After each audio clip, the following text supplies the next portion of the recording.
شروع اللہ کے نام سے جو بڑا مہربان نہایت رحم والا ہے۔ اے محمد صلی اللہ علیہ وآلہ وسلم،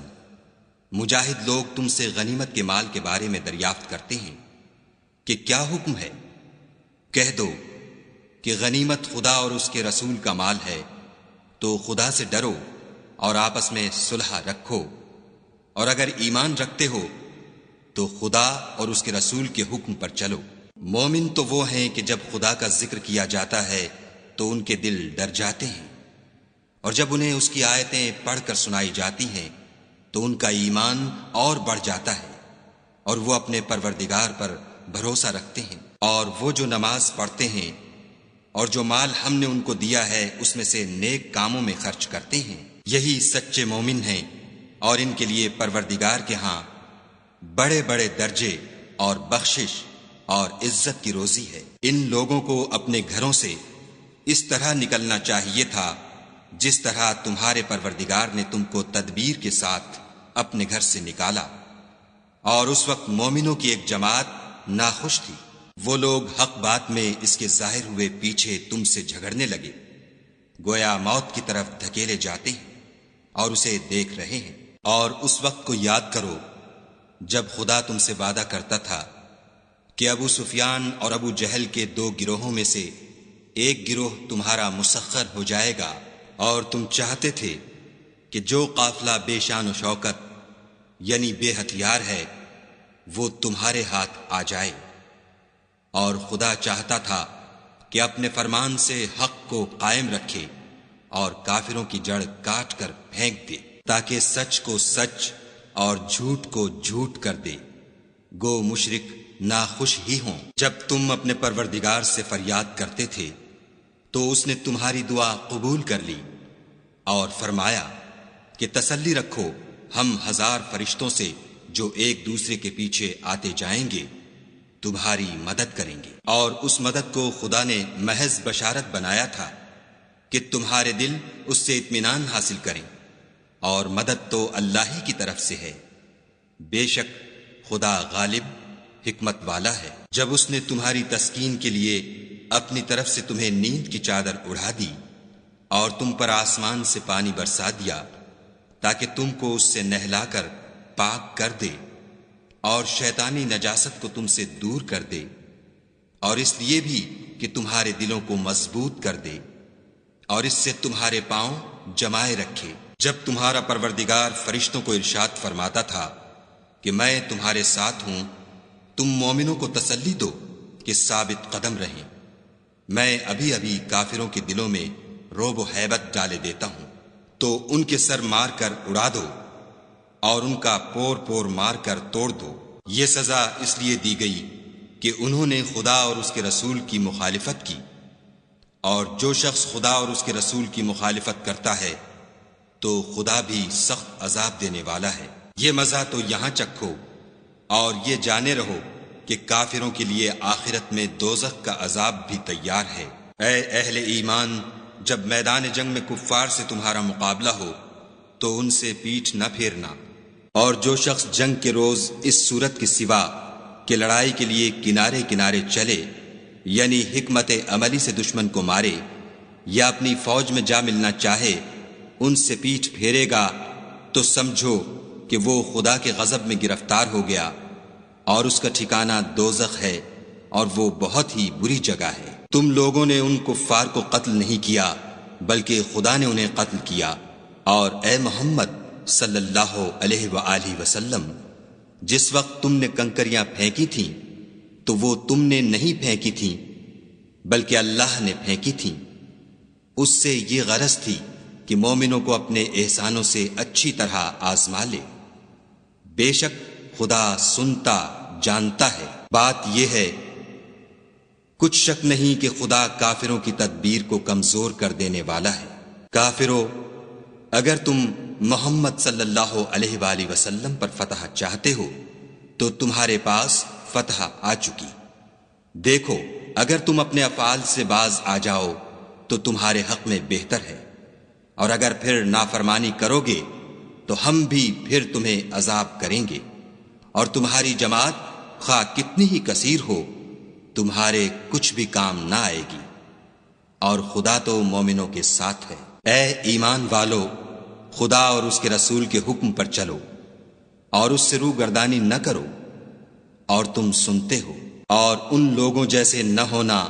جو کہتے ہیں کہ ہم نے حکم خدا سن لیا مگر حقیقت میں نہیں سنتے۔ کچھ شک نہیں کہ خدا کے نزدیک تمام جانداروں سے بدتر بہرے گونگے ہیں جو کچھ نہیں سمجھتے، اور اگر خدا ان میں نیکی کا مادہ دیکھتا تو ان کو سننے کی توفیق بخشتا، اور اگر بغیر صلاحیت ہدایت کے سماعت دیتا تو وہ منہ پھیر کر بھاگ جاتے۔ مومنو، خدا اور اس کے رسول کا حکم قبول کرو، جبکہ رسول خدا تمہیں ایسے کام کے لیے بلاتے ہیں جو تم کو زندگی جاوداں بخشتا ہے، اور جان رکھو کہ خدا آدمی اور اس کے دل کے درمیان حائل ہو جاتا ہے، اور یہ بھی کہ تم سب اس کے روبرو جمع کیے جاؤ گے، اور اس فتنے سے ڈرو جو خصوصیت کے ساتھ انہی لوگوں پر واقع نہ ہوگا جو تم میں گناہ گار ہیں، اور جان رکھو کہ خدا سخت عذاب دینے والا ہے۔ اور اس وقت کو یاد کرو جب تم زمین مکہ میں قلیل اور ضعیف سمجھے جاتے تھے اور ڈرتے رہتے تھے کہ لوگ تمہیں اڑا نہ لے جائیں، یعنی بے خانما نہ کر دیں، تو اس نے تم کو جگہ دی اور اپنی مدد سے تم کو تقویت بخشی اور پاکیزہ چیزیں کھانے کو دیں تاکہ اس کا شکر کرو۔ اے ایمان والو، نہ تو خدا اور رسول کی امانت میں خیانت کرو اور نہ اپنی امانتوں میں خیانت کرو، اور تم ان باتوں کو جانتے ہو، اور جان رکھو کہ تمہارا مال اور اولاد بڑی آزمائش ہے، اور یہ کہ خدا کے پاس نیکیوں کا بڑا ثواب ہے۔ مومنو، اگر تم خدا سے ڈرو گے تو وہ تمہارے لیے امر فارق پیدا کر دے گا، یعنی تم کو ممتاز کر دے گا اور تمہارے گناہ مٹا دے گا اور تمہیں بخش دے گا، اور خدا بڑے فضل والا ہے۔ اور اے محمد صلی اللہ علیہ وآلہ وسلم، اس وقت کو یاد کرو جب کافر لوگ تمہارے بارے میں چال چل رہے تھے کہ تم کو قید کر دیں یا جان سے مار دیں یا وطن سے نکال دیں، تو ادھر تو وہ چال چل رہے تھے اور ادھر خدا چال چل رہا تھا، اور خدا سب سے بہتر چال چلنے والا ہے۔ اور جب ان کو ہماری آیتیں پڑھ کر سنائی جاتی ہیں تو کہتے ہیں یہ کلام ہم نے سن لیا ہے، اگر ہم چاہیں تو اسی طرح کا کلام ہم بھی کہہ دیں، اور یہ ہے ہی کیا، صرف اگلے لوگوں کی حکایتیں ہیں۔ اور جب انہوں نے کہا کہ اے خدا، اگر یہ قرآن تیری طرف سے برحق ہے تو ہم پر آسمان سے پتھر برسا یا کوئی اور تکلیف دینے والا عذاب بھیج۔ اور خدا ایسا نہ تھا کہ جب تک تم ان میں تھے انہیں عذاب دیتا، اور نہ ایسا تھا کہ وہ بخشش مانگے اور انہیں عذاب دے۔ اور اب ان کے لیے کون سی وجہ ہے کہ وہ انہیں عذاب نہ دے، جبکہ وہ مسجد محترم میں نماز پڑھنے سے روکتے ہیں، اور وہ اس مسجد کے متولی بھی نہیں ہیں، اس کے متولی تو صرف پرہیزگار ہیں، لیکن ان میں کے اکثر نہیں جانتے۔ اور ان لوگوں کی نماز خانہ کعبہ کے پاس سیٹیاں اور تالیاں بجانے کے سوا کچھ نہ تھی، تو تم جو کفر کرتے تھے اب اس کے بدلے عذاب کا مزہ چکھو۔ جو لوگ کافر ہیں اپنا مال خرچ کرتے ہیں کہ لوگوں کو خدا کے رستے سے روکیں، سو ابھی اور خرچ کریں گے، مگر آخر وہ خرچ کرنا ان کے لیے موجب افسوس ہوگا، اور وہ مغلوب ہو جائیں گے، اور کافر لوگ دوزخ کی طرف ہانکے جائیں گے، تاکہ خدا پاک سے ناپاک کو الگ کر دے اور ناپاک کو ایک دوسرے پر رکھ کر ایک ڈھیر بنا دے، پھر اس کو دوزخ میں ڈال دے۔ یہی لوگ خسارہ پانے والے ہیں۔ اے پیغمبر صلی اللہ علیہ وآلہ وسلم، کفار سے کہہ دو کہ اگر وہ اپنے افعال سے باز آ جائیں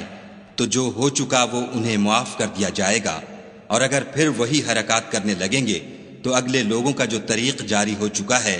وہی ان کے حق میں برتا جائے گا۔ اور ان لوگوں سے لڑتے رہو یہاں تک کہ فتنہ یعنی کفر کا فساد باقی نہ رہے اور دین سب خدا ہی کا ہو جائے، اور اگر باز آ جائیں تو خدا ان کے کاموں کو دیکھ رہا ہے، اور اگر روگردانی کریں تو جان رکھو کہ خدا تمہارا حمایتی ہے، اور وہ خوب حمایتی اور خوب مددگار ہے۔ اور جان رکھو کہ جو چیز تم کفار سے لوٹ کر لاؤ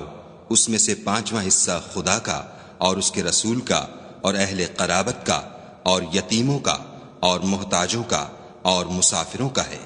اگر تم خدا پر اور اس نصرت پر ایمان رکھتے ہو جو حق و باطل میں فرق کرنے کے دن یعنی جنگ بدر میں، جس دن دونوں فوجوں میں مٹھ بھیڑ ہو گئی، اپنے بندے محمد صلی اللہ علیہ وآلہ وسلم پر نازل فرمائی، اور خدا ہر چیز پر قادر ہے۔ جس وقت تم مدینے سے قریب کے ناکے پر تھے اور کافر بعید کے ناکے پر، اور قافلہ تم سے نیچے اتر گیا تھا، اور اگر تم جنگ کے لیے آپس میں قرارداد کر لیتے تو وقت معین پر جمع ہونے میں تقدیم و تاخیر ہو جاتی، لیکن خدا کو منظور تھا کہ جو کام ہو کر رہنے والا تھا اسے کر ہی ڈالے، تاکہ جو مرے بصیرت پر یعنی یقین جان کر مرے، اور جو جیتا رہے وہ بھی بصیرت پر یعنی حق پہچان کر جیتا رہے، اور کچھ شک نہیں کہ خدا سنتا جانتا ہے۔ اس وقت خدا نے تمہیں خواب میں کافروں کو تھوڑی تعداد میں دکھایا، اور اگر بہت کر کے دکھاتا تو تم لوگ جی چھوڑ دیتے، اور جو کام درپیش تھا اس میں جھگڑنے لگتے، لیکن خدا نے تمہیں اس سے بچا لیا، بے شک وہ سینوں کی باتوں تک سے واقف ہے۔ اور اس وقت جب تم ایک دوسرے کے مقابل ہوئے تو کافروں کو تمہاری نظروں میں تھوڑا کر کے دکھاتا تھا، اور تم کو ان کی نگاہوں میں تھوڑا کر کے دکھاتا تھا، تاکہ خدا کو جو کام کرنا منظور تھا اسے کر ڈالے، اور سب کاموں کا رجوع خدا ہی کی طرف ہے۔ مومنوں، جب کفار کی کسی جماعت سے تمہارا مقابلہ ہو تو ثابت قدم رہو، اور خدا کو بہت یاد کرو تاکہ مراد حاصل کرو، اور خدا اور اس کے رسول کے حکم پر چلو، اور آپس میں جھگڑا نہ کرنا کہ ایسا کرو گے تو تم بزدل ہو جاؤ گے اور تمہارا اقبال جاتا رہے گا، اور صبر سے کام لو کہ خدا صبر کرنے والوں کا مددگار ہے۔ اور ان لوگوں جیسے نہ ہونا جو اتراتے ہوئے یعنی حق کا مقابلہ کرنے کے لیے اور لوگوں کو دکھانے کے لیے گھروں سے نکل آئے اور لوگوں کو خدا کی راہ سے روکتے ہیں، اور جو اعمال یہ کرتے ہیں خدا ان پر احاطہ کیے ہوئے ہے۔ اور جب شیطانوں نے ان کے اعمال ان کو آراستہ کر دکھائے اور کہا کہ آج کے دن لوگوں میں کوئی تم پر غالب نہ ہوگا اور میں تمہارا رفیق ہوں، لیکن جب دونوں فوجیں ایک دوسرے کے مقابل صف آرا ہوئیں تو پسپا ہو کر چل دیا اور کہنے لگا کہ مجھے تم سے کوئی واسطہ نہیں، میں تو ایسی چیزیں دیکھ رہا ہوں جو تم نہیں دیکھ سکتے، مجھے تو خدا سے ڈر لگتا ہے، اور خدا سخت عذاب کرنے والا ہے۔ اس وقت منافق اور کافر جن کے دلوں میں مرض تھا کہتے تھے کہ ان لوگوں کو ان کے دین نے مغرور کر رکھا ہے، اور جو شخص خدا پر بھروسہ رکھتا ہے تو خدا غالب حکمت والا ہے۔ اور کاش تم اس وقت کی کیفیت دیکھو جب فرشتے کافروں کی جانیں نکالتے ہیں، ان کے منہوں اور پیٹھوں پر کوڑے اور ہتھوڑے وغیرہ مارتے ہیں اور کہتے ہیں کہ اب عذاب آتش کا مزہ چکھو، یہ ان اعمال کی سزا ہے جو تمہارے ہاتھوں نے آگے بھیجے ہیں، اور یہ جان رکھو کہ خدا بندوں پر ظلم نہیں کرتا۔ جیسا حال فرعونیوں اور ان سے پہلے لوگوں کا ہوا تھا ویسا ہی ان کا ہوا کہ انہوں نے خدا کی آیتوں سے کفر کیا تو خدا نے ان کے گناہوں کی سزا میں ان کو پکڑ لیا، بے شک خدا زبردست اور سخت عذاب دینے والا ہے۔ یہ اس لیے کہ جو نعمت خدا کسی قوم کو دیا کرتا ہے جب تک وہ خود اپنے دلوں کی حالت نہ بدل ڈالیں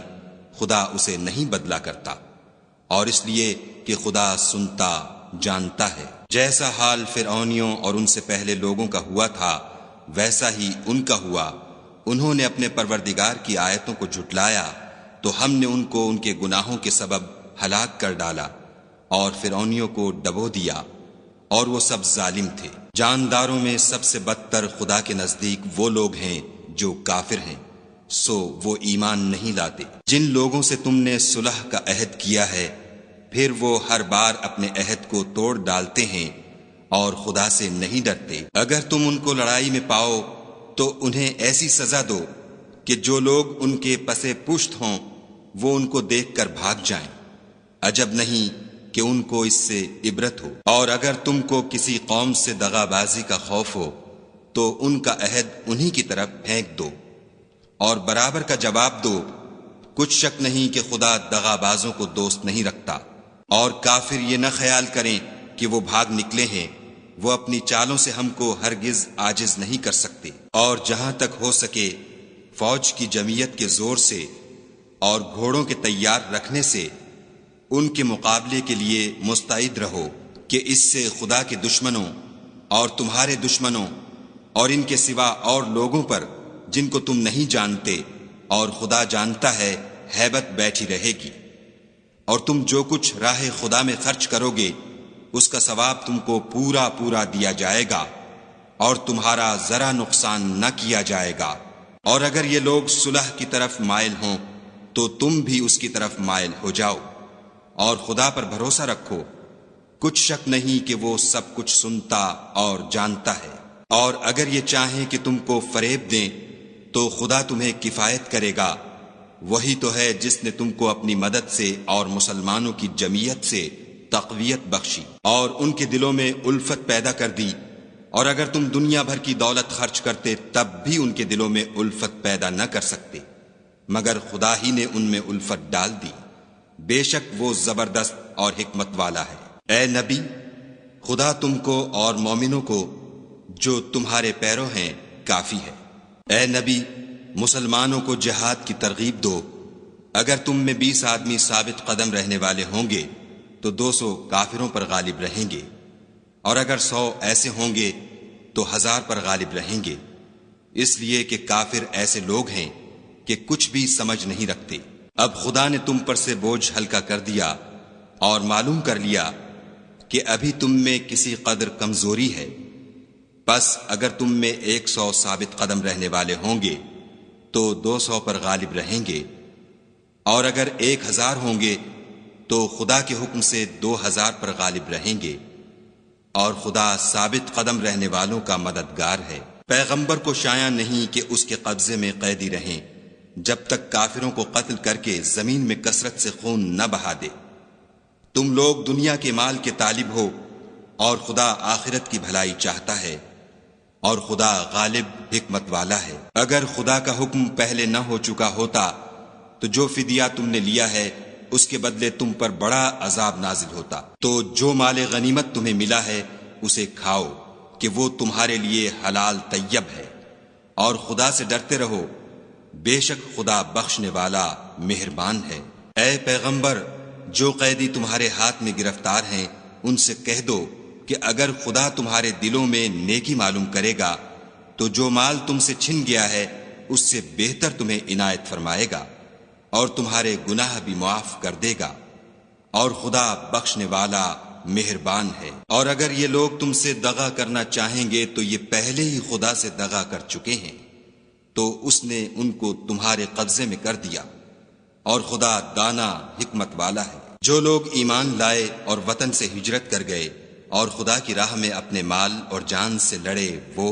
اور جنہوں نے ہجرت کرنے والوں کو جگہ دی اور ان کی مدد کی وہ، آپس میں ایک دوسرے کے رفیق ہیں۔